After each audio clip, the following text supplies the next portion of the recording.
Well, good Sunday evening. Meteorologist Brandon Lashbrook here with a quick check of the tropics for you, as there is a system to watch in the Atlantic through this week.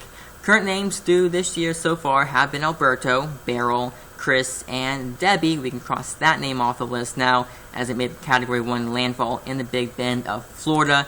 Next name is Ernesto, and we will likely see that sooner than later, as we now have potential Tropical Cyclone 5 in the Atlantic. This is a tropical wave that was Invest 98L, if you remember, and we have this PTC tag on it for a few reasons. One, we can get those advisories in the forecast track from the National Hurricane Center, and it is expected to bring tropical storm force conditions to land within 48 hours, so therefore tropical storm watches and warnings can be issued for those land areas. So here's current satellite presentation.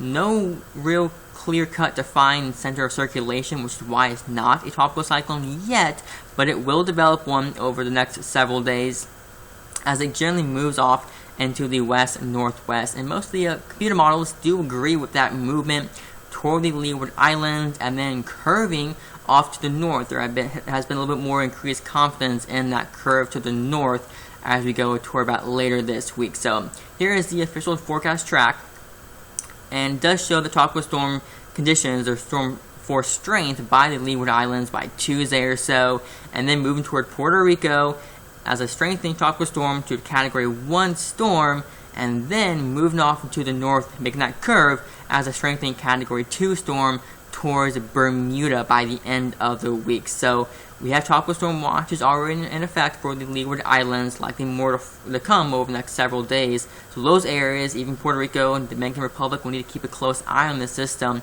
as well as Bermuda over the next several days. So there are a few key players into the steering of this system. As of right now, we have, of course, the Bermuda High just off to the north. That's helping to bring that westward movement over the next several days. But as we go into about midweek or so, that Bermuda High will move off into the east. So now you can see it's well off to the east in the Atlantic. We have another high pressure system in the southern half of the U.S. over the Gulf of Mexico right here.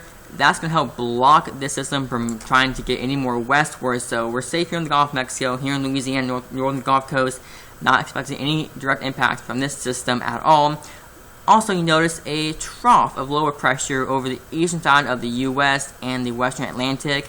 So that is in between these two highs, and that's going to provide this weakness in the atmospheric steering pattern for the system to make that turn to the north. If you remember, tropical cyclones, they want to move northward. They want to get to the poles, and so this will allow that curve off to the north, which is why there's a little bit more increased confidence that this system, future Ernesto, will curve to the north, possibly threaten Bermuda by the end of the week. So here's this current model forecast, kind of bringing it toward Bermuda by then.